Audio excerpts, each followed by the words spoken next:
Sinabawan with talbos ng alugbati.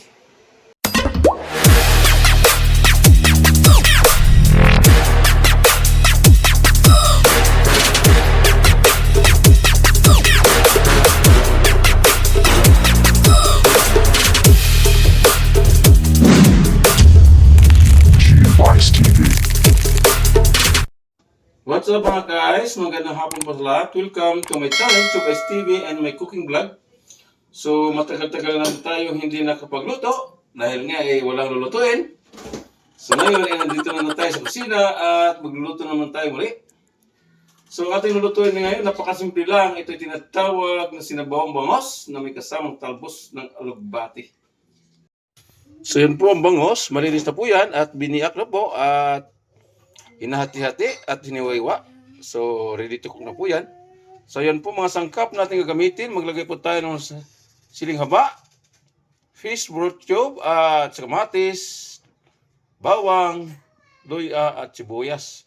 At yung katirbang alugbati, maglagay po tayo ng alugbati dyan. Yung ating panglahok sa ating gagawing sinabawan ng bangos.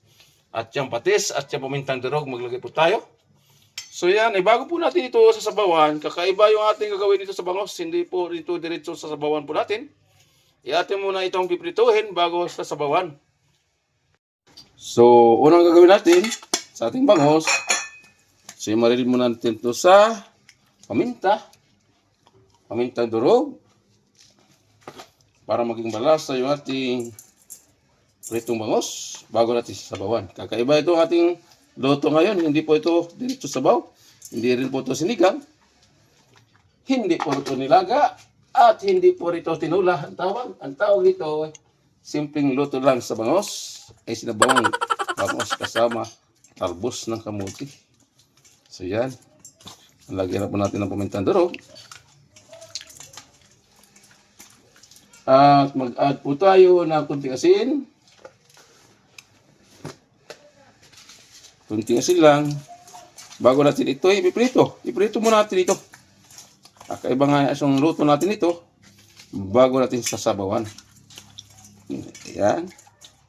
Mas masarap. Mainam pag kinakamay. Malasa. Yan naman po yung naghugas po tayo. So bago yan, lalagyan po natin ng pampalasa. Para lalong sumarap yung ating simpleng luto sa bangos. Ay, sinabawan lang naman. Simpleng luto sa bangos. Yan po ay sinabawang bangos. Kasama ang talbos ng alugbati. Yan po ang mainam sa ulam ngayon. Dahil tayo po medyo masasapuan ng ating dugo. Ay high blood na po tayo. Kaya mainam itong ganito na lang ang ating ulam. Huwag na tayo magluto pang kung ano-ano ng mga karne-karne po diyan, pero mas masarap din yung karne. Yan ay may bibihira lang kung tayo na may pambili. Tulad ng sinasabi ko, madali magluto, huwag mayroong lulutuin. Ayan. So yan, nalagyan po natin pampalasa.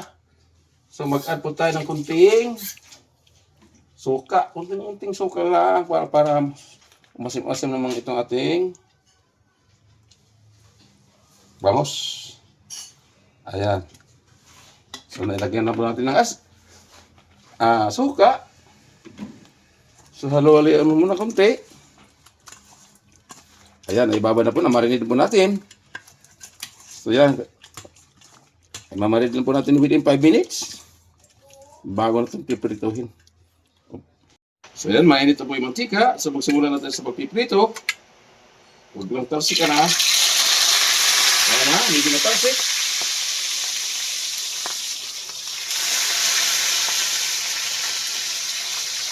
Ayan na, nagsimula na ito ng prito. Ayan, naluto na yung aming unang batch sa ating pagkisito. Ayan, alisin na natin kawali. Piniprito na, sasabawan pa. Ganun po kasimple. Yung ating minong po today, sinambawang bangos. Pinirito muna bago sa sabawan. Pero yan, may masarap ito. Ayan, ating glass. Kapag dito, lupahin natin.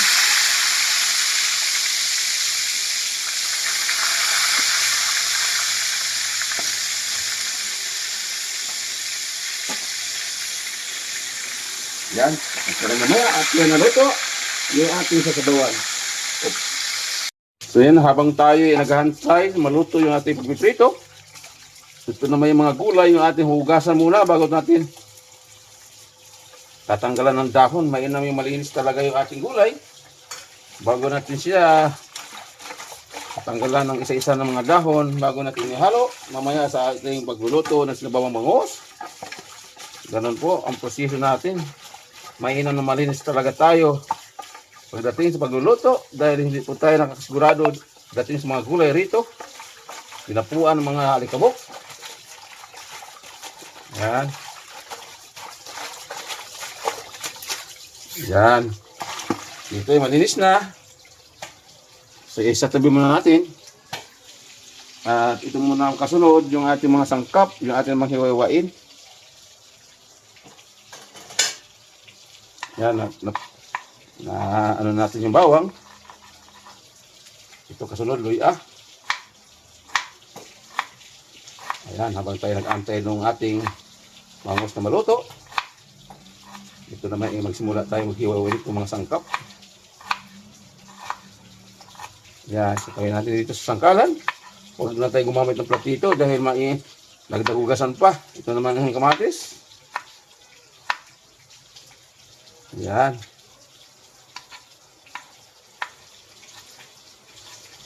Yan, isa tabi lang natin dito. Malaki-laki naman ito sa pangkalan. Ito naman sibuyas. Ito yung pabida-bida sibuyas. Kasama yung kanyang mga tupa. Luya. Kamatis. Bawang. Siling haba. At ang kamatis. Pamintang durog. Ayan. Ayan, hindi na natin putulin yan. Baka yan naman yung masubrang hanghang. Ito naman yung fish fruit cube. Ayan, ihahalo rin natin ito. Para maging malasa yung ating sinabawang isda na may kasamang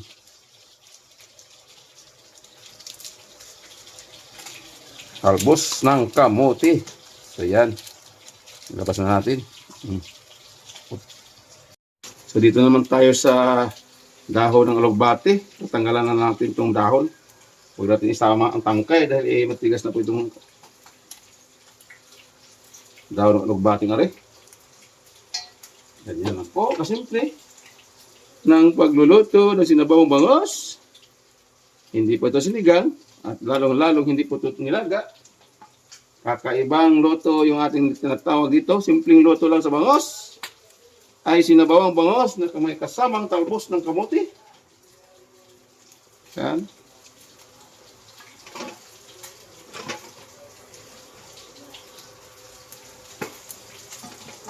Huwag na natin isama yung mga magulang na dahon.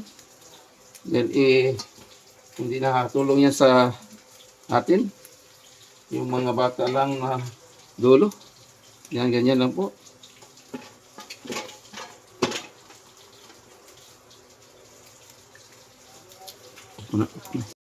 Yan, tapos na tayo sa pag-prito. Yan, ito na po. Ang kasunod dito, tayo na magsimulang magsabaw. Ito na yung ating sasabawan na. Ito na po ang lahat. Magsabaw na po tayo dito. Inirito muna bago sabawan. So yan, igisa na natin yung masangkap. Luya. Bawang. Ayan, antay lang natin siya mag-golden brown. Yung bawang at ang luya.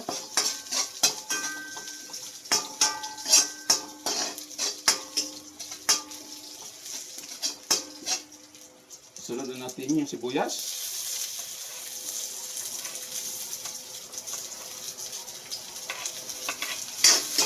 Ayan.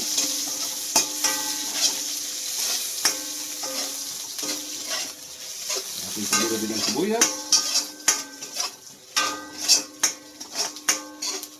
Ayan, kasunod, itong kamatis at sili.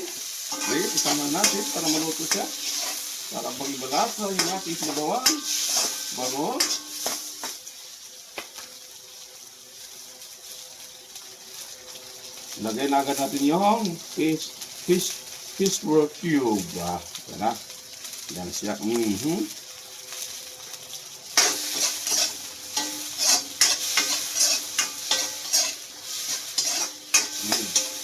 Ang pa lang, mabango na siya.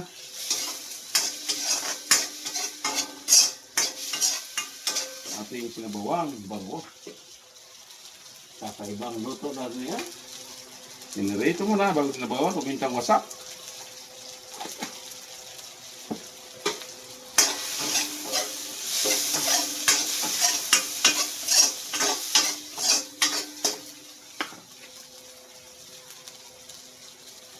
Patis, maglagay natin ng patis.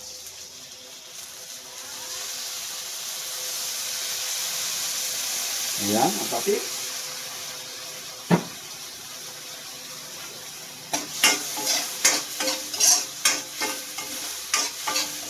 Ayan. Kaya natin madurog yung kamatis. Nawala natin lagyan ng tubig. Dahil sinabawan niya rin.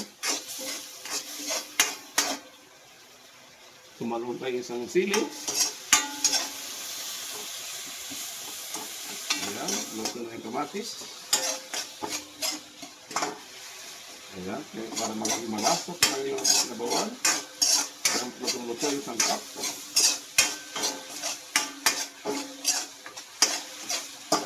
Ayan, maglagay na po tayo ng sabaw.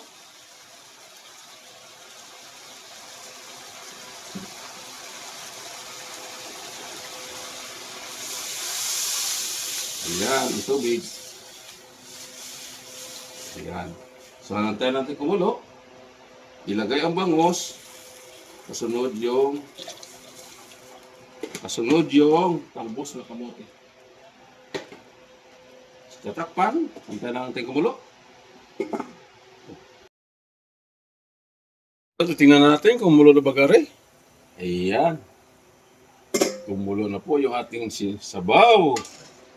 So, lagay na po natin yung bangus. Ito na yung ating piniritong bangus. Lagay na po natin. Ang gaano kasarap na ito.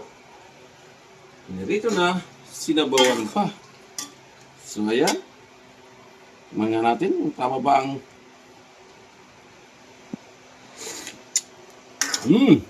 So, lagay na agad natin talbos na kamote. Pagkulo niyan, ayos na. Luto na po. So, yun. Ayan, simpleng luto ng bangos. Sinabawang bangos na may talbos ng kamote. Yan, kakaiba yung ating menu for today. So, ito luto na. So, yan, hindi na tayo video habang kumakain. So, hanggang dito na lang. Thank you for watching. Hanggang sa muli. God bless us. And bye-bye. Go, go, go, go, go, go, go, go, go, go, go, go, go, yeah, go, go, go. Hustle hard, hustle every single day.